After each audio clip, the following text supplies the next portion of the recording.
भारत गौरव आचार्य श्री पुलक सागर जी गुरुदेव के प्रवचन और लेटेस्ट धार्मिक भजन व कार्यक्रम निशुल्क देखने व सुनने के लिए हमारे YouTube चैनल जीन शरणम मीडिया को आज ही सब्सक्राइब करें और सबसे पहले देखने के लिए बेल आइकन पर क्लिक जरूर करें।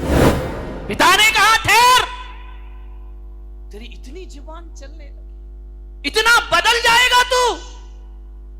ठहर, मैं बाप हूं, मैं लेने जाऊंगा स्टेशन, मैं गाड़ी ड्राइव करूंगा, मैं अपनी बेटी को लेकर के आऊंगा। बेटे ने कहा तुमको जाना है तो जाओ, ये सब काम मेरे से। बोले तेरी इकलौती बहन है। बोले मुझे मालूम है तो है भाई। एक बात बता, ये इतनी महंगी महंगी मिठाइयां, इतने महंगे महंगे उपहार किस लिए मंगाए गए हैं? बोले बेटी आ रही है, ससुराल जाएगी, उसको देना पड़ेगा। अरे क्या जरूरत है उनको देने की? जब देखो तब उठाए मुंह चली आती है। मां को लगा यार ये लड़का बोल क्या रहा है, आज इसे हो क्या गया है। बोले क्या जरूरत इतने महंगे महंगे उपहार देने की, शादी में दे दिया ना सब, लाखों रुपए दे दिए, मैं कुछ नहीं बोला, मैं एक शब्द नहीं बोला। आपने 50 लाख रुपए इस लड़की की शादी में खर्च कर दिए। जब देखो तब उपहार, तब देखो तब आभूषण, कभी चेन, कभी अंगूठी, कभी पैसा, यही करते रहेंगे कि हम जिंदगी भर। आपने कहा यार तुझे हो क्या गया है आज? बोले आज मैं होश में हूं पूरे, कुछ नहीं मिलेगा, कोई आभूषण नहीं, उठाओ इनको अलमारी में बंद किया जाए। आपने कहा यार जब देखो तब यहां ससुराल से चली आती है। बाप मां ने कहा बेटा एक बात ध्यान रख, बहुत ज्यादा हो गई अब बात, वो मेरी लड़की है, बराबर का हक है उसे यहां आने के लिए। तेरा घर है तो उसका भी घर है, वो इस घर की बेटी है। बाप ने कहा कि तू ज्यादा जुबान मत चला, हम उसे उपहार देते हैं, साड़ी देते हैं, अंगूठी देते हैं, तेरे से तो पैसा नहीं मांगते हैं ना, मैं अपना कमाया हुआ देता हूं, और तेरे रहते हुए मैं अपनी बेटी का कुछ नहीं कर सकता सत्कार। मैं क्या करता हूं, मैं तुझसे 1 रुपया मांगता हूं। लड़के ने कहा कुछ भी हो, ये सब उसको नहीं दिया जाएगा। बाप ने कहा ठीक है ठहर, मैं लेने जाऊंगा। बोले ठहर जाओ, बहुत हो चुका नाटक इस घर में, ये भर भर के थैलियां भेज दी जाती हैं लड़की के घर में।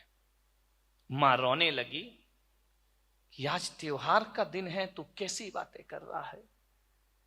एक बात याद रख बेटा, जब तक हम जिंदा हैं बेटी इस घर में जरूर आएगी, कोई ताकत दुनिया की नहीं है जो रोक सके। हमने तुझे पाला है तो उसे भी पाल पोस कर बड़ा किया है, उस बेटी का अधिकार इस घर में पूरा रहेगा। लड़के ने कहा मां इतना अधिकार होता है लड़की का शादी होने के बाद घर में? बोले क्यों नहीं होता है तो हमारी आत्मा का टुकड़ा वो, क्यों नहीं, जब तक हम जिंदा हैं बेटी आएगी इस घर में, कोई ताकत नहीं जो उसे रोक ले। बेटे ने कहा मां बहुत दर्द हो रहा है ना मेरी बातों का। बोले तुझे शोभा देता है, अपनी बहन के लिए ऐसा बोलता है? नहीं देता मां शोभा, इसीलिए तो बोल रहा हूं। आज बहुत दर्द हो रहा है ना, बहुत दुख हो रहा है ना तुम्हें, आज मैंने 2 कड़वे शब्द बोल दिए, आज बेटा दुश्मन लग रहा है ना तुम्हें। बोले बेटा दुश्मन नहीं, लेकिन तू ऐसा क्यों बोल रहा है? बोले मैं इसलिए बोल रहा हूं कि आज 15 साल हो गए मां, बेटी तो हर साल आई, लेकिन तूने कभी दादाजी पर ध्यान नहीं दिया, तूने उन दादाजी को नहीं देखा है जो आज के दिन झार झार आंसू बहाते हैं। क्या हुआ, 15 साल से इस घर में बुआ नहीं आई है मां, ध्यान रखिए। और जब जब बुआ आती है तुम्हारे यही ताने रहते हैं जो मैंने आज बहन के लिए तुम्हें ताने प्रदान किए हैं। ये घर मां यदि बेटियों का है, इस घर में यदि बेटियों का हक है तो सबसे पहली बेटी तो आपकी बेटी नहीं, मेरे दादाजी की बेटी का हक पहले होना चाहिए, मेरी बुआ का हक इस घर में पहले होना चाहिए। मेरी बुआ जी 15 साल से नहीं आ पा रही है यहां, क्योंकि आपने जो अपमान उसका किया है, ये शब्द मेरे नहीं है मां, ये तूने ही तो कहे थे कि जब देखो तब चली आती है, यही शब्द तो मैंने बहन के लिए कहे हैं। और जब तुमने कहे थे कि इतना खर्चा होता है इस ननंद के आने पर, तो मेरे दादाजी ने भी तो यही कहा था ना कि मैं अपनी कमाई दौलत देता हूं, तुमसे क्या मांगता हूं। उस पर ब्रेक कौन होते हो तुम लगाने वाले, रोक लगाने वाले कौन होते हो? क्या इस घर में बुआ नहीं आना चाहिए? उसका भी तो घर है ना ये। 15 दिन 15 साल से राह देखती है मैं भी अपने पीहर में जाऊं। दुर्भाग्य है कि इस घर में बेटियों का तो स्वागत होता है, लेकिन बेटी बेटी में बड़ा भेद किया जाता है। अपनी बेटी बेटी, ससुर की बेटी बेटी नहीं है, ध्यान रखिए। आज ऐसी बेटियां भी हैं जो थाली लिए इंतजार करती हैं कि शायद पीहर से कोई बुलावा आ जाए हमारे लिए। मां बाप का चेहरा झुक गया। आपने इस घर में पिताजी को बोले कि बेटी के लिए तुम लेने जा रहे हो, कभी तुमने अपनी बहन का ख्याल किया है? आना जाना बंद है उसका।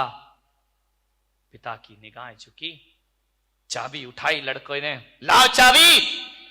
मैं तुम्हारे जैसा खुदगर्ज औलाद नहीं हूं, मेरी बहन आ रही है, मैं लेने जाऊंगा। पिताजी ये गुण तुमने छोड़ दिया, लेकिन बेटा छोड़ने वाला नहीं है।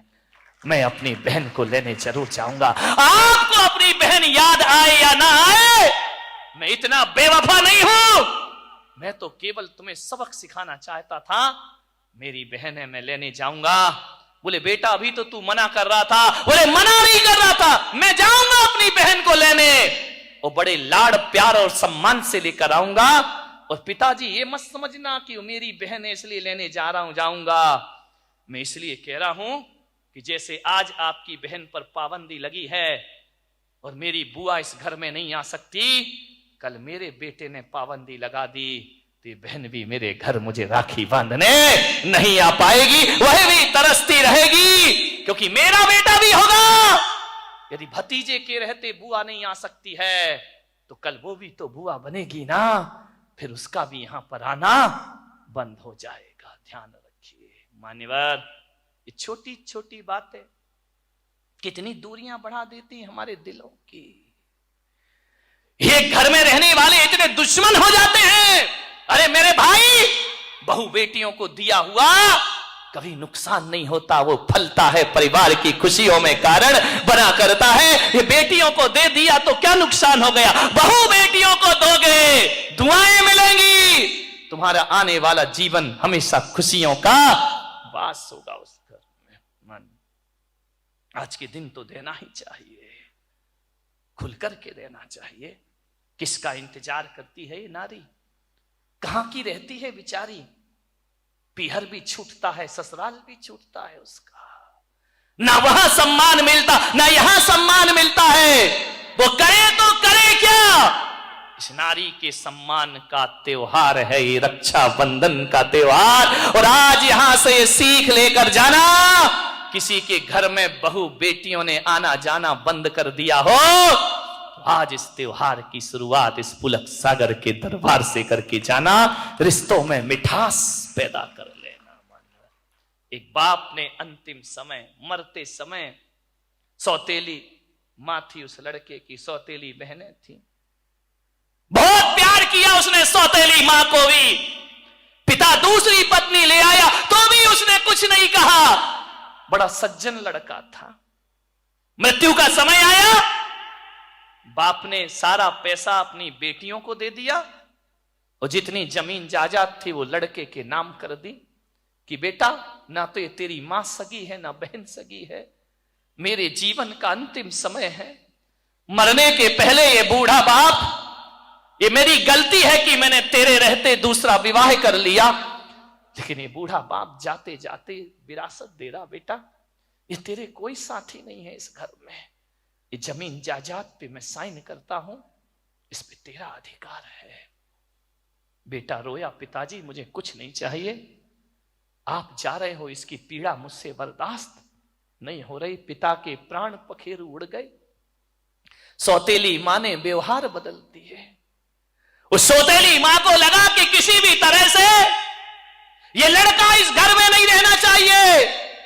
उसने अपनी बेटियों को हिदायत दी कि ना इसे राखी बांधना, ना इससे प्रेम व्यवहार रखना, क्योंकि हम जितना प्रेम करेंगे ये उतना घर का अधिकारी और वारिस बन जाएगा। इतनी उलाहनाएं, रोटियां भी ताने मार मार करके देती, अभागा अपनी मां को खा गया, अब क्या हमें खाने के लिए बैठा है, छोड़ इस घर को। बहनें भी कभी प्रेम से बात ना करती, दुत्कारती रहती, लेकिन बच्चा बड़ा प्रतिभाशाली था। उसने कहा मैं पढ़ाई करूंगा। डांट खाता, फटकार खाता, निंदा होती, गालियां खाता, कभी कभी मार पड़ती। उसने कहा मैं सब सह लूंगा, पढ़ाई करूंगा। उस बच्चे ने पढ़ाई लिखाई की। जब ज्यादा यातनाएं बढ़ गई, उसने घर छोड़ दिया, अपने मां बाप का घर छोड़ के चला गया। पढ़ा, पढ़ लिख कर बहुत बड़ा आदमी बन गया। मान्यवर, ठोकरों से मत घबराओ, ठोकरें इंसान को ठाकुर बनाया करती हैं, ध्यान रखिए। जो पत्थर सड़क पे ठोकर खाता है, शिल्पी के हाथ लग जाए तो पत्थर मंदिर का भगवान बन जाया करता है, ध्यान रखिए। संघर्षों से मत घबराओ, ठोकरें तो पड़ती हैं। उस लड़के ने अपना भविष्य बनाया, जीवन बनाया, पढ़ लिख कर बहुत बड़ा आदमी हो गया। उसने अपनी सौतेली बहनों की शादी की, सबको दिया, जो चाहिए ले जाओ, मुझे कुछ नहीं चाहिए, सब कर दिया।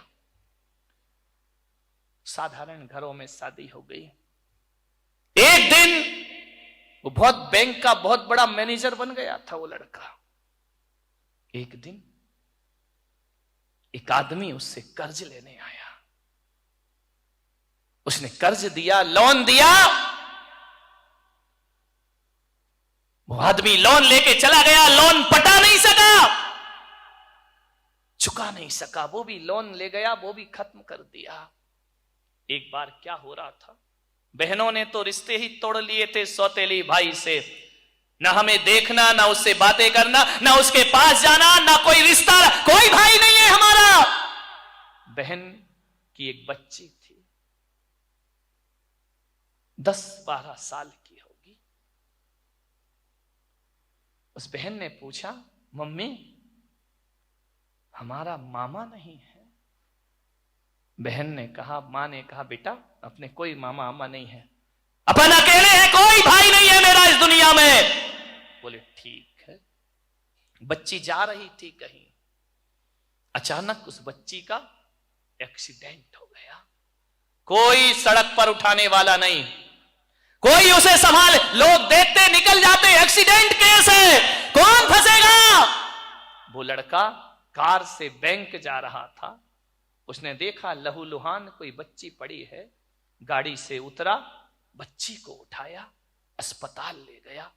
अस्पताल ले गया, डॉक्टर ने कहा इसकी जिंदगी खतरे में है, ये बच नहीं सकती बच्ची, इसको किडनी की जरूरत है, गुर्दे की जरूरत है, इसे गुर्दा चाहिए।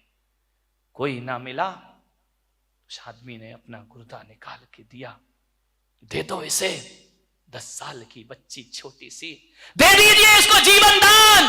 डॉक्टरों ने कहा आप ये क्या कर रहे हैं? बोले एक किडनी से भी आदमी जिंदा रह सकता है, इसे दे दीजिए, इसे प्रदान कर दीजिए। किडनी दी गई, दोनों पलंग पर लेटे हैं।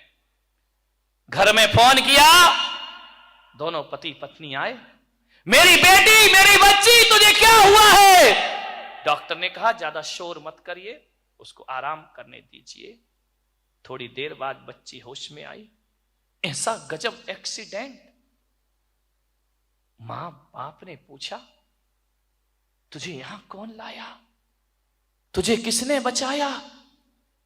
बच्ची होश में आई, उसने देखा, बोले मम्मी डॉक्टर ने कहा इसकी किडनी खराब है, दूसरी किडनी तुरंत डाली गई है, किसने दी इसे किडनी? उस बच्ची ने कहा एक भगवान ने मुझे किडनी प्रदान की है, उसने मुझे जिंदगी प्रदान की है। माँ बाप ने पूछा कि भगवान कौन है? बोले वो पलंग पर लेटा हुआ है, और जैसे ही माँ जाकर देखती है पैरों तले जमीन खिसकती है। ये कोई भगवान नहीं, ये उसका वही सौतेला भाई है जिसने अपनी भांजी को किडनी प्रदान की है। उस भाई को भी नहीं पता कि एक लड़की कौन है। वो गए, जाकर के चेहरा हटाया, चेहरे से चादर हटाई, देखा कि ये तो मेरा भाई है। उसने देखा ये कैसे आ गई बहन यहां पर।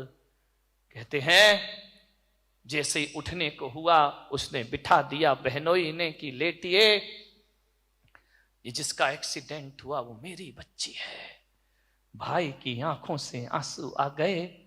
उसने कहा वाह प्रभु, तूने मुझे बहुत अच्छी अकल दी, अपने घर के खून को खून देने का अवसर तूने मुझे प्रदान कर दिया है। आज ये भांजी है मेरी। मामा, बच्ची ने देखा, बच्ची ने कहा मां ये कौन है। मां क्या बोले, शर्मिंदगी से निगाहें गड़ी जा रही हैं। जिस भाई के लिए जिंदगी भर अशुभ सोचती रही, जिस भाई को दुश्मन समझते रही, मालूम है उस बच्ची ने कहा मम्मी इस भगवान ने मुझे जीवन दान दिया है। मां यदि तू कहे तो तूने कहा था ना कि मेरा कोई मामा नहीं है, तू कहे तो मैं इसे अपना मामा बना लूं। मां इसको राखी बांध दे, आज इसके हाथ में रक्षा का सूत्र बांध दे। मां ने कहा रक्षा का सूत्र, आपने कहा था मेरा कोई मामा नहीं है। मां जो जन्म देती है वो मां कहलाती है, और जो जीवन देता है वो मामा कहलाया करता है। उसमें दो मां लगा करते हैं, जन्म देने वाली में तो एक मां होते हैं, लेकिन इसने मुझे जीवन दिया है, मैं उसे चाचा या अंकल नहीं कहूंगी, मैं इन्हें अपना मामा कह करके बुलाऊंगी। भाई देखता है बहन की तरफ, बहन देखती है भाई की तरफ। भाई कहता है, लड़की कहती है मामा क्या हमें अपने घर नहीं ले चलोगे। कैसे ले जाए घर, जो बहन फूटी आंख नहीं देखती है उसे। आज बहनोई ने कहा कुछ भी हो जाए, आज मेरी बच्ची तुम्हारे घर जरूर जाएगी, मैं चलूंगा तुम्हारे साथ गाड़ी में। बहन की तरफ देखा, उसका सिर झुका, आंखों में आंसू। उसने कहा तू चलेगी मेरे घर। चलूंगी। जैसे ही घर पहुंचे, लड़की ने देखा मामा इतना बड़ा मकान। बोले बस बेटा ईश्वर की कृपा है। मामा तुम्हारे माँ बाप कौन है, तुम्हारे भाई बहन कौन है। मामा क्या उत्तर देता। मामा गया भीतर, अपनी अलमारी खोली, कागज निकाले जमीन जायदाद के, और जाकर के बहन से कहा इसके लिए तुमने दुर्व्यवहार किया था, इन कागजों के लिए मुझे घर में नहीं रहने दिया था। ले बहन आज ये कागज मैं तुझे देता हूं, जितनी भी जमीन जायदाद है तू ले ले, जितने भी मेरे नाम मेरे पिताजी कर गए वो तू ले ले बहन, लेकिन एक बात कह दे, मुझे ना जमीन चाहिए ना जायदाद चाहिए। बहन दे सके तो एक भाई का प्यार मुझे वापस लौटा दे, मुझे और किसी भी चीज की जरूरत नहीं है, लौटा दे मुझे ये जमीन ये मकान ये रुपये पैसे कुछ नहीं चाहिए, एक रिश्ता चाहिए जो बरसों पहले खो गया था। कहते हैं बहन ने भाई को अपनी छाती से लगा लिया।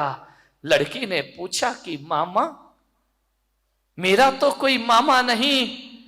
लड़की मां ने कहा बेटा इससे अच्छा दुनिया में कोई मामा नहीं हो सकता है, इससे महान कोई मामा यही तेरा मामा है। ये पहले भी था, आज है और आगे भी रहेगा। हर रक्षाबंधन को मेरे भाई ये बहन तेरा इंतजार अब नहीं करेगी कभी। हर रक्षाबंधन को बहन इंतजार नहीं करेगी, बल्कि राखी लेकर तेरे घर हर रक्षाबंधन को बहन आएगी। दुनिया में कहीं भी रहो ये राखी तेरे साथ ही बनेगी। ध्यान रखिए मान्यवर, ये कैसा भावनात्मक रिश्ता है, रुपयों का लेन देन नहीं। कितनी बहनें होंगी जो भाइयों की कलाई के लिए तरस रही होंगी। ध्यान रखिए, आज ये आयोजन में इसलिए रखता हूं कि जिन बहनों के भाई नहीं है, आज के दिन उनकी आंखों में आंसू आते हैं। आज बहन की कीमत समझ में आती है, आज भाई की कीमत समझ में आती है। मैं पुलक सागर हूं, ध्यान रखिए। जिनका भाई नहीं, जिनकी बहनें नहीं, मेरी पिच्छी को अपनी बहन समझ लो और इस संत को अपना भाई समझ लो। रक्षाबंधन मनाना सार्थक हो जाएगा तुम्हारा। ईश्वर के बनाए रिश्ते हैं भाई मेरे। भाई बहन के रिश्ते कोई धरती से नहीं बनते हैं, ये तो ऊपर से बन के आया करते हैं।